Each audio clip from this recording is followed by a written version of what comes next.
Boa noite a todos. Boa noite. Que a paz do nosso Mestre Jesus se faça em nossos corações. E eu falei, 40 anos que eu dou aula de evangelização. Agora, de palestra faz 20 só. Acho que eu estou aprendendo.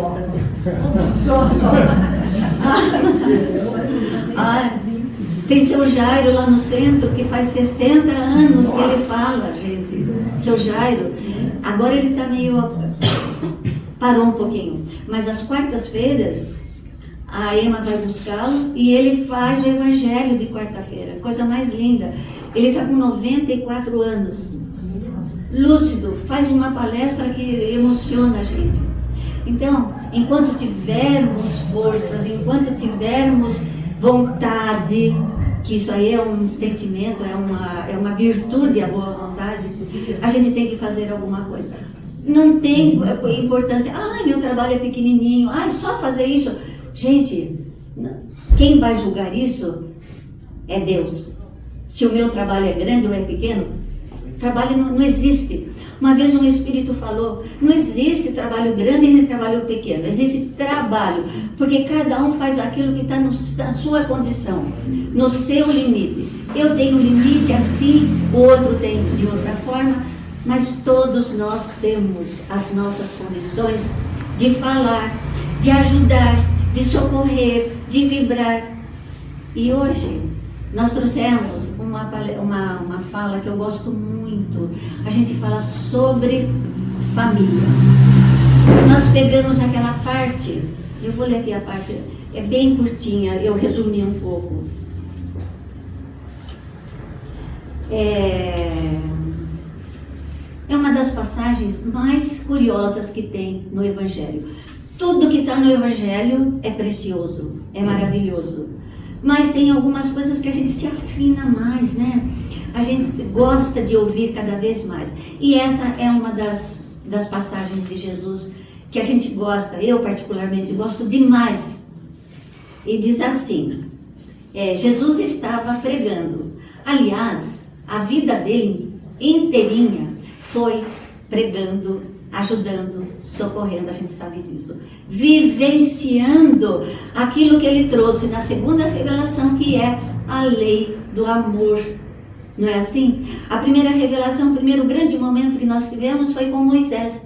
E Moisés trouxe para nós os 10 mandamentos. Nossa, olha só, se a gente seguisse, se o povo seguisse, se a humanidade seguisse os 10 mandamentos, a Terra já estaria na categoria de regeneração. Mas não está. Então, veio Moisés, trouxe as leis de Deus, porque os 10 mandamentos foram dados a critério de espíritos evoluídos. Então veio Moisés e trouxe os 10 mandamentos. 18 séculos se passam e vem Jesus. E Jesus traz a lei do amor. A lei do amor. E o que ele fez a vida inteirinha dele? Exemplificando o amor. Então, ele estava pregando, vou ler aqui para não perder. Jesus estava a pregar quando, de repente, anunciaram a ele que sua mãe e seus irmãos estavam do lado de fora. Se aqui está escrito do lado de fora, quer dizer que ele estava dentro ou de um templo, aqui não está escrito onde, mas de um templo, de alguma casa, de algum amigo, pregando. E falam para ele que a sua mãe e os seus irmãos estão lá do lado de fora e o chamam. Então Jesus diz, quem é minha mãe? Quem são meus irmãos? Olha só. Quem é minha mãe? Quando ele recebeu a notícia de que a mãe e os irmãos estavam lá fora, ele perpassou um olhar por todas as pessoas e disse, quem é minha mãe? Quem são meus irmãos? E depois continuou, eis aqui minha mãe, eis aqui minha irmã, eis aqui meus irmãos.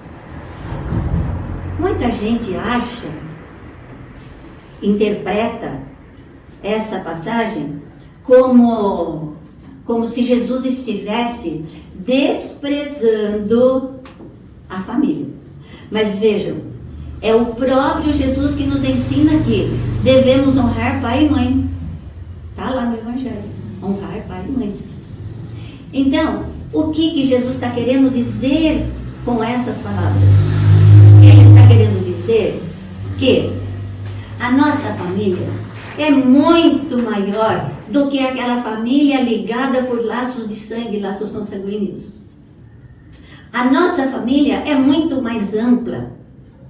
A nossa família é enorme, ela é universal.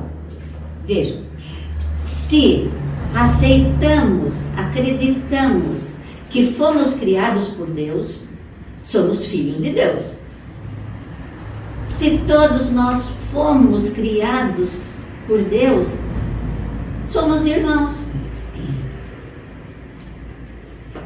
Mas aquele lá, ele faz isso, faz aquilo. E aquela, olha como aquela anda. Não importa, todos nós estamos em evolução. Não gosto do como aquela pessoa anda, não gosto como aquela pessoa se veste, mas se somos filhos de Deus, todos nós somos irmãos. Quer dizer que então aquela pessoa que fez o que fez, brigou, matou, estuprou, então é nosso irmão? Está em evolução, igualzinho a gente. Quem sabe em outras épocas fizemos o pior do que esse irmão que está passando e que nós estamos criticando e julgando. Por isso que nós não podemos julgar ninguém. Olha, toda vez que formos julgar alguém, nós vamos errar. Nós não estamos dentro daquela mente, daquele pensamento, daquele corpo, daquelas provações, daquilo que aquela pessoa está passando. Então, o que fazemos? Orar. A oração, gente, é o recurso, nós sabemos, é o recurso mais precioso que nós temos. Com a oração, eu faço o que eu quero em favor dos meus irmãos. Não é? Depois tem aqui uma continuação, que ele diz assim, eu peguei o Evangelho no capítulo 14. No Evangelho, no capítulo 14, no item 8, acho que é 8, Allan Kardec nos ensina que existem duas famílias, a corporal e a espiritual. A corporal é essa que nós estamos ligados pelo sangue. E a espiritual? A espiritual é aquela em que nós nos vemos como verdadeiros filhos de Deus. É aquela família que tem uma afinidade fantástica. E esse sentimento de afinidade, esse sentimento de carinho, de amor, se estende por toda a eternidade. Vocês nunca ouviram alguém dizer, ou a gente mesmo, olha, eu me dou melhor, muito melhor, com o meu amigo do que com o meu irmão de sangue. Eu tenho uma afinidade muito grande com aquela amiga, muito mais do que com a minha irmã de sangue. Nunca ouviram falar? Às vezes a gente tem essa afinidade com com as pessoas. Gente, aqui, olha a nossa afinidade. Estamos no mesmo objetivo. Que objetivo? De melhorarmos. Jesus não pretende, não pede que a gente seja santo, missionário, emissário. Não. Ele quer que apenas a gente se transforme. É aquela velha história da reforma íntima. Eu tenho que tirar de dentro de mim todas as minhas mazelas. Eu não tenho mazela, eu não tenho vício. Como não? Nós somos espíritos recém-nascidos. Não somos recém-criados. Nós somos recém-nascidos. E viemos de outras experiências. Quem sabe o que fizemos, é melhor nem saber o que fizemos. Vamos focar nesta vida entenda que nesta presente vida, olha só, nós estamos dentro de uma casa de oração. Talvez, em outras oportunidades, nós estávamos nesse mesmo momento planejando assalto, planejando fofocas, planejando intrigas. Hoje nós estamos acomodados não. Hoje nós estamos centrados nas lições de Jesus. Não é? Então, depois, ele diz aqui, e semelhante a Jesus, Jesus trouxe a lei do amor. Semelhante a Jesus, nós temos muitas pessoas, muitos irmãos que seguiram as pegadas do Mestre. Nós temos uma infinidade de gente maravilhosa que se dedicou ao próximo sem esquecer da família consanguínea. Madre Teresa de Calcutá, Chico Xavier é um exemplo aqui brasileiro. Nós temos esse exemplo fantástico desse homem que renunciou a muita coisa para cuidar de quê? Do próximo e da sua família. Nós não podemos esquecer que a nossa família é universal. Se formos pensar só na nossa família de sangue consanguínea, nós seremos egoístas. E já que nós somos estudantes do Evangelho, já que nós estamos aprendendo a doutrina espírita, que é a doutrina do Cristo, nós temos, com toda certeza, colocar essas lições dentro de nós, para melhorar a nossa vida, para podermos alcançar mais um degrauzinho na nossa evolução moral, na nossa educação moral. Porque educação intelectual é fácil até, não é tão difícil. Mas a educação moral como é difícil. Ai, como é difícil perdoar. Ai, como é difícil tolerar. Ai, como é difícil compreender por que aquele lá não age da forma que eu penso. Até os nossos filhos não pensam como a gente. Tem coisas que a gente pensa de uma forma e eles pensam de outra forma. Então vamos ter que respeitar as diferenças. Temos que respeitar as obras da criação. Respeitar as pessoas que não gostam de nós. Como disse o Divaldo, todos nós temos inimigos, mas o principal é não ser inimigo de ninguém. Até Jesus teve inimigos. Mas então, vamos pensar assim. Aqui diz, né? Estou seguindo aqui o Evangelho. Jesus trouxe a lei do amor. E essas pessoas que a gente citou, né? Madre Teresa de Calcutá, Chico Xavier, Bezerra de Menezes, que hoje está fazendo aniversário. 29 de agosto de 1831, reencarnava aqui na Terra o nosso querido, no Brasil, o nosso querido Bezerra de Menezes. E esse Bezerra de Menezes renunciou a tanta coisa, cuidava do próximo sem esquecer da família consanguínea. E tem outros. Gandhi não era nem cristão, mas seguia os passos do Cristo. Era um verdadeiro cristão. Seguia as lições do Cristo. Ele era cristão e não sabia. Por quê? Porque ele cuidava do próximo, da família universal, sem esquecer a família consanguínea. E assim tem outros.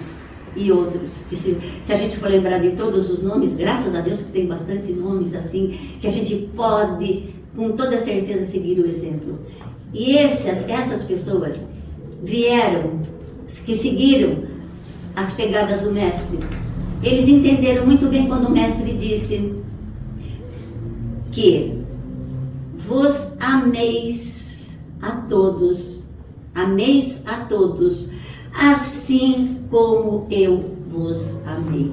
Mais ou menos isso. E complementando.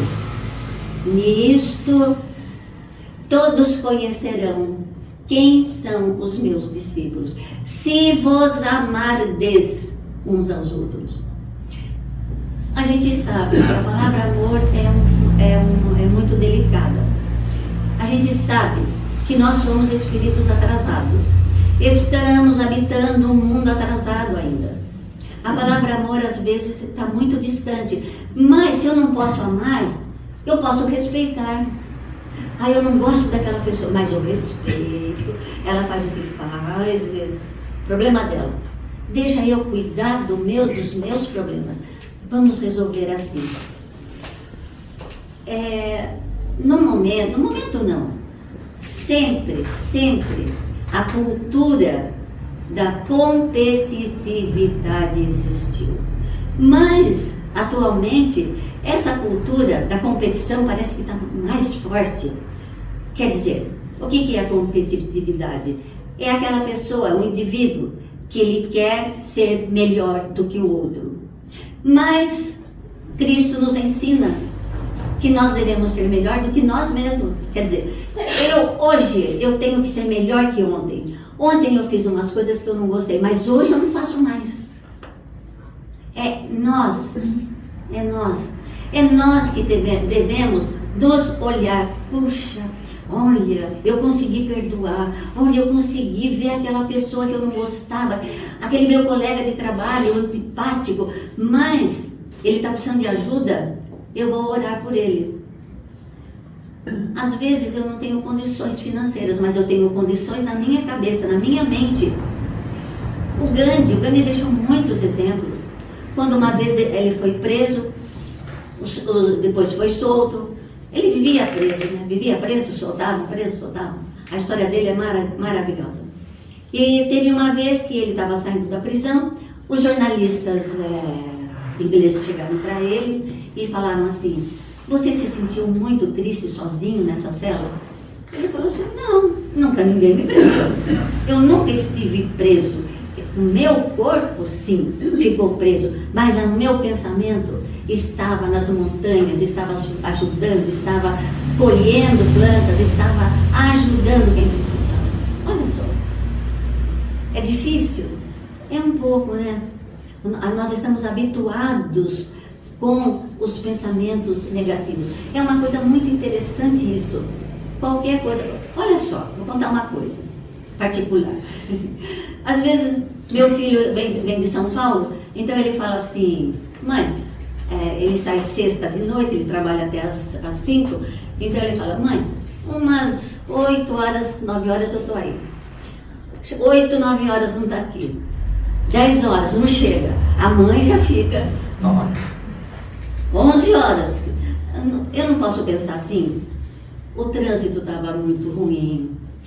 Quem sabe o carona que ele ia trazer atrasou. Mas tem uma porção de justificativas. Mas não. Ai, meu Deus, 9 horas. Ele falou que 8 estava aqui. Aquele desespero. Gente, como a gente sofre sem perceber. E assim, a palavra preocupação já é ser eu estou me ocupando a minha mente com coisas que nem precisa. Quando a gente confia, falou que vinha 8 horas, estava aqui, são 9. Aconteceu, o trânsito deve estar muito forte. Ou, quem sabe, saiu mais tarde do trabalho. Pronto, vamos confiar. É difícil. Mãe, então...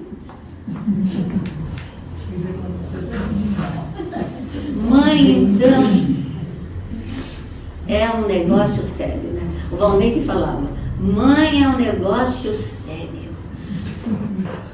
A gente confia, ele fala que confia, então, mas na hora H, nossa, meu Deus, não é assim, o que vamos fazer?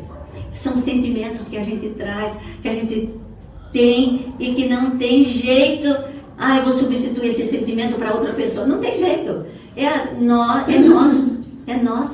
que somos assim. Principalmente espíritos emborcados em corpo feminino. Principalmente. É duro, né? Não é fácil. Mas a gente chega lá. Continuando aqui. Nós falamos, né, da competitividade. É quando o indivíduo quer ser melhor do que o outro. E eu trouxe eu até copiei, mas não decorei.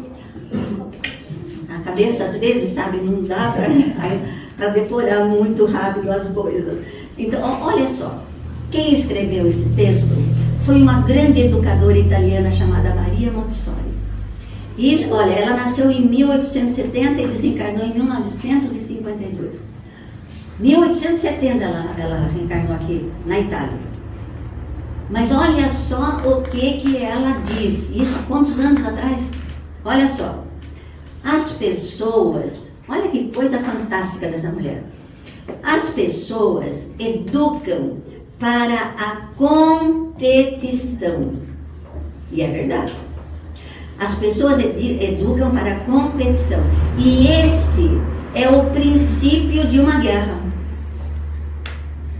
Competição qualquer, não precisa ser guerra nuclear, nem guerra de povo contra povo. Guerra entre família, guerra, isso existe.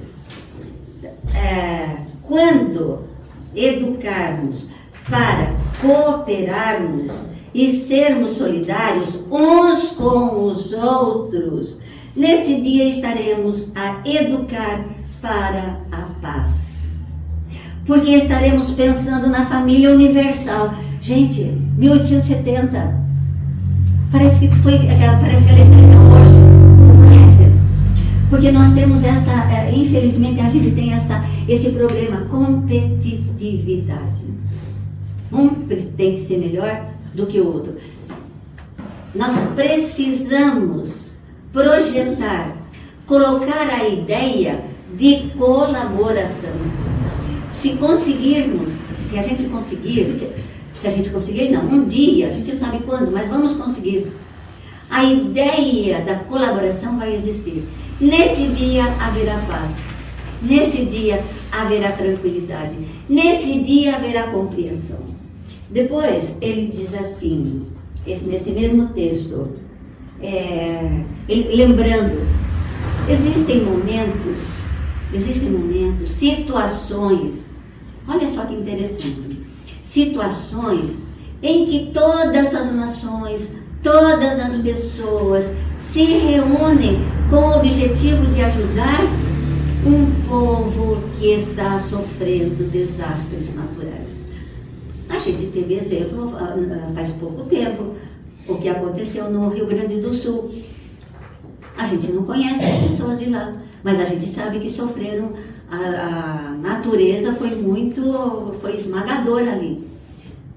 E daqui da cidade saíram vários caminhões com cobertores, água, comida, remédio, dinheiro. Cada um fez o que podia, de acordo com as suas condições.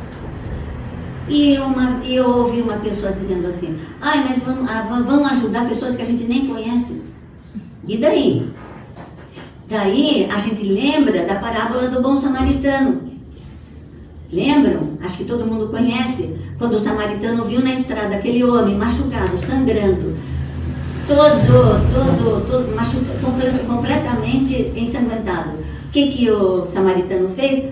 Foi lá ajudar. Ele não perguntou, você é judeu? Você é samaritano como eu?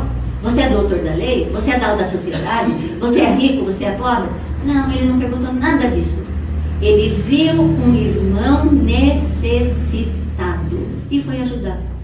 Não é assim que Jesus ensina? Nós sabemos que existem guerras dentro do planeta Terra. Existem irmãos que estão passando por dificuldades, expiações muito dolorosas, lá do outro lado do mundo. E o que eu posso fazer? Tem gente que diz, nada. Não, vamos. E o pensamento? Eu não posso enviar vibração de paz, vibração de resignação, principalmente de resignação, porque a gente já aprendeu que não existe existe coincidência. Não existe, por acaso, aquele país e aquele outro entraram em guerra. Não. A gente sabe que tudo está certo.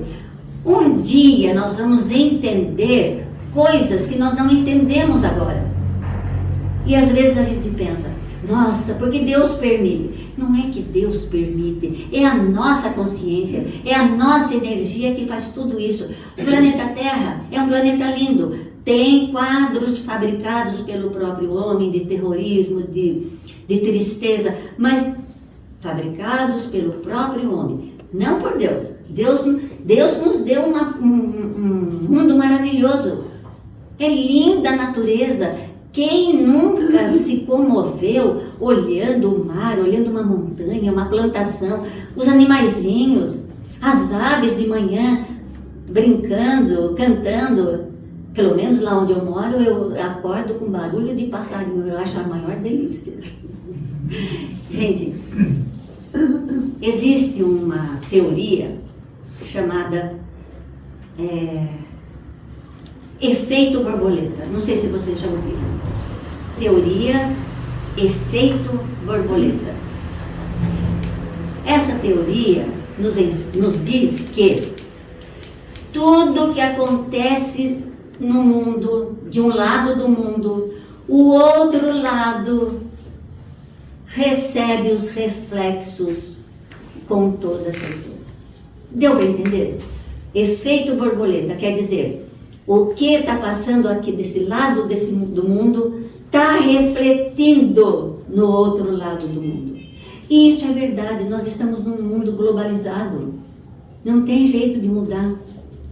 Agora, com essa certeza, o que nós fazemos aqui para o nosso irmão não vai refletir em nós?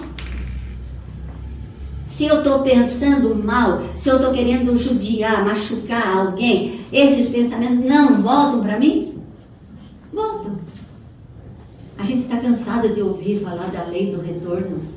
Tem, até nas redes sociais, de vez em quando a gente vê, não é nem espírita falando, mas outras pessoas comentando a lei do retorno. Existe, mas é uma lei que existe, que funciona. Certo? Com certeza. E agora, eu tenho aqui uma frase do aniversariante do dia, Bezerra de Menezes. E eu quero ler para não perder nenhuma vírgula. Olha só, ele diz assim,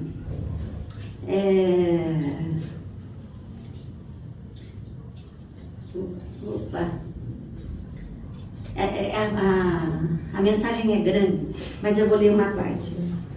Vamos fazer, Bezerra de Menezes, aniversariante do dia. Se ele estivesse no corpo físico, 1831, quase 200 anos. Se ele estivesse no corpo físico, né? Mas ele não está no corpo físico, ele já está no mundo espiritual e continua nos ajudando. Dizem alguns historiadores que ele teve convite para ingressar em outros mundos melhores, em outros lugares mais evoluídos, e ele não quis. Ele quis ficar aqui no Brasil, ajudando os brasileiros. Olha, então para o aniversariante do dia, a gente manda uma prece de amor. Onde ele estiver, ele está recebendo. Ele não precisa de tanto de homenagem, é um espírito que nem liga para essas coisas como nós, seres humanos, às vezes ligamos. Mas, com toda certeza, uma vibração aqui, outra ali, outra lá, ele vai receber. Com toda certeza. Então ele diz aqui, ó gente, vamos criar um movimento do bem. Isso começa cada um fazendo a nossa parte. Vamos fazendo a nossa parte, mesmo que seja pequena, mas com a certeza de que quando nos unimos, olha só, quando nos unimos, se torna forte e indestrutível. Bezerra de Menezes. E é verdade, como a gente falou, quando tem esses vendavais, essas tragédias, naturais que acontecem, não só no Brasil, acontecem em todo o mundo. O que é a primeira coisa? As pessoas se unem. É impressionante.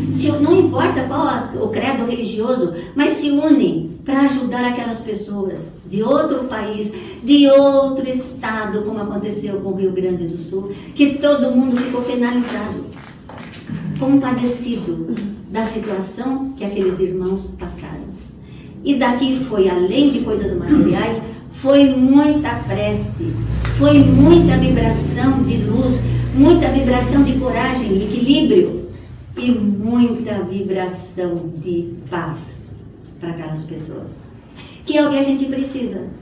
O Gandhi, uma de suas mensagens, de suas frases, que eu gosto muito, ele diz assim: sejamos a mudança que queremos ver no mundo. Olha só, sejamos a mudança. Eu vejo o mundo assim, assim, assim, não gosto desse mundo.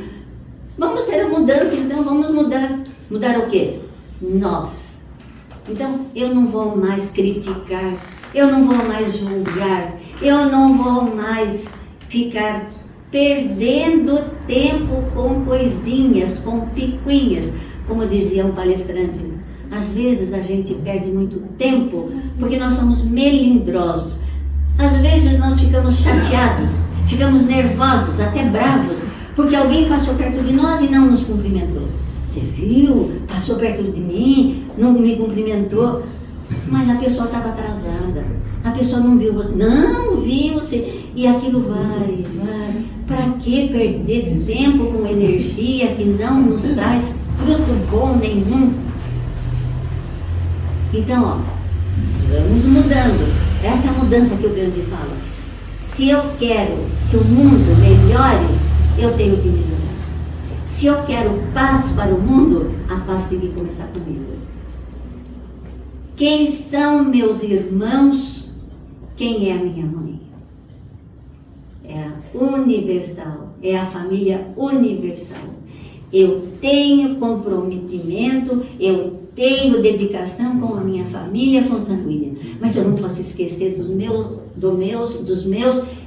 irmãos que passam por provações difíceis e expiações dolorosas. É assim que funciona, é assim que a gente vai aos poucos mudando a vibração do nosso planeta. Nosso planeta daqui a pouquinho ele vai ser planeta de regeneração. Não vai ser mais de provas e de expiação. Vai subir um degrauzinho no seu progresso. Vai subir um degrauzinho na sua evolução. Mas é o planeta físico que vai melhorar? É a gente. É a gente que tem que melhorar para que esse planeta consiga aquilo que ele precisa, progredir, evoluir. Vamos fazer a nossa parte, como disse o aniversariante do dia. Vamos fazer a nossa parte. Mas o outro não faz. E daí? Deixa o outro. Um dia ele vai fazer. A gente tem costume de olhar o outro, né? Porque o outro, eu faço isso, mas o outro não faz. Deixa o outro. Um dia vão acordar. Se nós estamos acordando agora, vamos olhar o mundo de frente. Quem são meus irmãos? A humanidade. Quem é minha mãe? A humanidade. A família universal. É assim. É isso que Jesus quis dizer. Jesus jamais desprezaria alguém. Imagine desprezar a mãe. Jamais. Por isso que quando a gente vai analisar um texto do Evangelho, a gente tem que procurar a essência. E não ficar baseado em letras. Acho que Paulo que falou, né? A letra mata. Uma coisa assim. Não estou lembrando direito agora. É isso, né? É isso, gente, que nós gostaríamos de trazer. A união familiar. Que união familiar? Da minha família, na minha casa? Não, universal. Não vamos esquecer que Jesus deixou, ele resumiu os 10 mandamentos de Moisés. Moisés recebeu os 10 mandamentos. Chega Jesus e Jesus, o que faz? Resume aqueles 10 mandamentos em 2 mandamentos. O primeiro, amar a Deus sobre todas as coisas. Amar a Deus em primeiro lugar. O segundo, e o próximo como a si mesmo. Eu tenho que amar o próximo como eu me amo. Eu me amo. Eu tenho pensamentos bons. Eu já consigo perdoar. Se eu não consigo perdoar, eu consigo desculpar. Eu estou olhando para a minha saúde espiritual. Porque a saúde física não tem jeito. Se eu não procurar um médico, a gente morre. Então a gente procura. E a saúde espiritual? A limpeza, a higiene, o banho espiritual. Tirar de dentro de nós as falhas, os vícios, os melindres, principalmente os melindres. Os melindres deixam a gente doente. E colocar pensamentos altruístas, nobres, para podermos seguir com toda certeza aquilo que Jesus ensinou. Quando ele disse, o próximo, quem é meu próximo? Aquele que precisa da minha assistência. Olha só, eu já falei várias vezes, não sei se eu falei aqui também. O Divaldo diz, quando Jesus fala, o próximo como a si mesmo. Mas Jesus não disse, ame o próximo mais bonito. Ame o próximo mais educado. Ame o próximo mais gentil. Ele disse, não, ele falou o próximo. E às vezes o meu próximo é aquele colega antipático que trabalha comigo e que eu não suporto, mas que está precisando de ajuda. O que eu vou fazer? Vou ajudar. Em pensamento. O pensamento é uma energia viva. O pensamento é um poder vivo. Nós temos dentro de nós um poder imenso. Está lá no livro dos Espíritos, o que nós podemos fazer com os nossos pensamentos. Se não fosse assim, para que orar? A oração não é um pensamento que eu envio para o alto? Agora, e quando eu envio um pensamento para aquelas pessoas, para aqueles irmãos do outro lado do mundo, que estão passando por guerras, por tristezas, por angústias assim dolorosas, vamos ficar revoltados? Não. Como já dissemos, tudo tem uma razão de ser. Tem coisas que eu não entendo, que nós não entendemos no momento. Nos falta talvez um 6º sentido, um 7º, 8º sentido para a gente entender determinadas coisas. Por isso eu não posso julgar. Eu posso só orar. Daqui a algum tempo, nós vamos ter uma nova faculdade, um novo sentido, e a gente vai entender direitinho tudo o que está acontecendo. Mas não vamos nos revoltar e nem recriminar. Vamos fazer a nossa parte, como disse o Bezerra. Vamos fazer a nossa parte em amar, em colocar os pensamentos para trabalhar em favor do próximo, para podermos ser felizes. Gente, era essa a mensagem que eu tinha para essa noite. Para mim foi muito bom. Quando eu comecei a ler essa parte, para mim me trouxe muita luz, muito esclarecimento. Então, quando a nossa querida Solange falou que eu ia falar hoje, eu falei, acho que eu vou falar isso que se eu gostei, quem sabe outras pessoas vão gostar e vão também se complementar com tudo isso. Muito obrigada, gente. Muito obrigada mesmo pela atenção, pela vibração linda que vocês trazem para a gente. Facilita os entendimentos, facilita a nossa percepção. E isso é uma bênção. Muito obrigada. Obrigada de coração.